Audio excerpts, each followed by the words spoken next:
Seruput kopi dulu lur, kita bahas pelan tapi dalam. Karena ini bukan sekadar foto tanda tangan MOU biasa.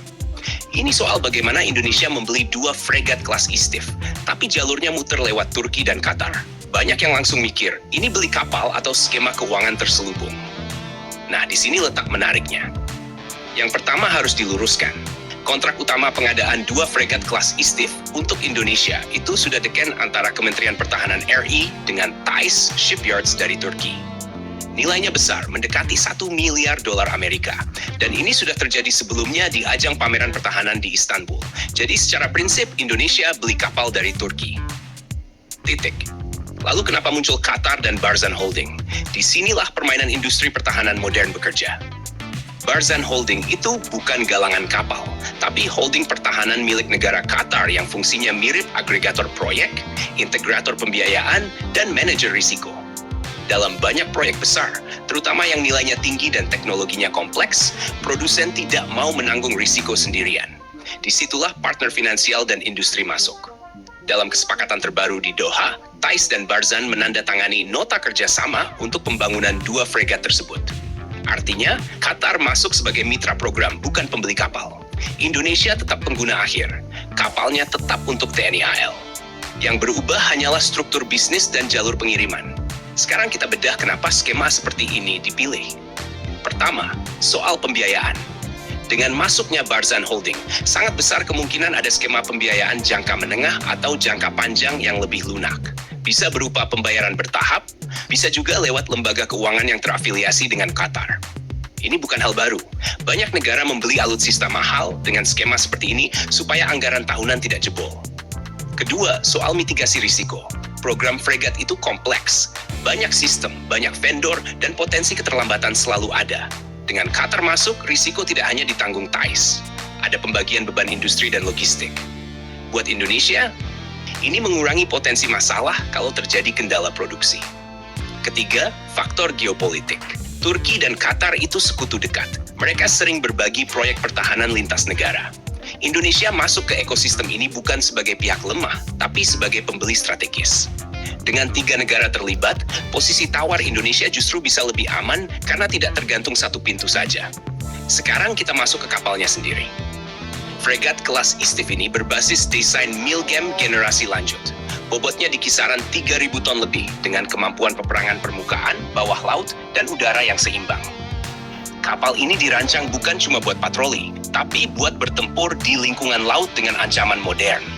Persenjataannya bisa sangat fleksibel tergantung permintaan pengguna.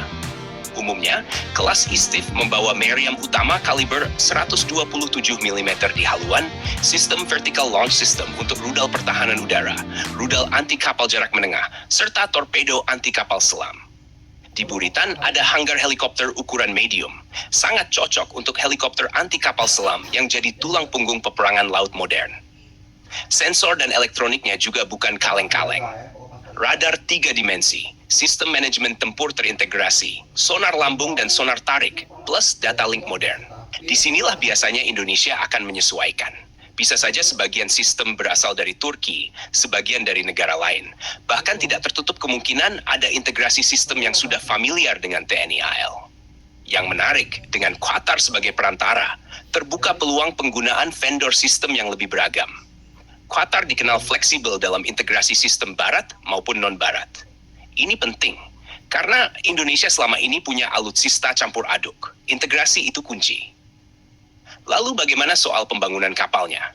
Besar kemungkinan kapal dibangun di Turki oleh Thais, dengan supervisi dan manajemen program yang melibatkan Barzan. Untuk transfer teknologi, ini tergantung paket akhir. Tapi setidaknya, pengalaman proyek ini bisa jadi modal penting untuk program fregat nasional berikutnya, termasuk kesinambungan fregat merah putih. Sekarang kita jawab pertanyaan paling sering muncul. Apakah ini berarti Indonesia beli lewat Qatar? Jawabannya tidak. Indonesia tetap pembeli utama.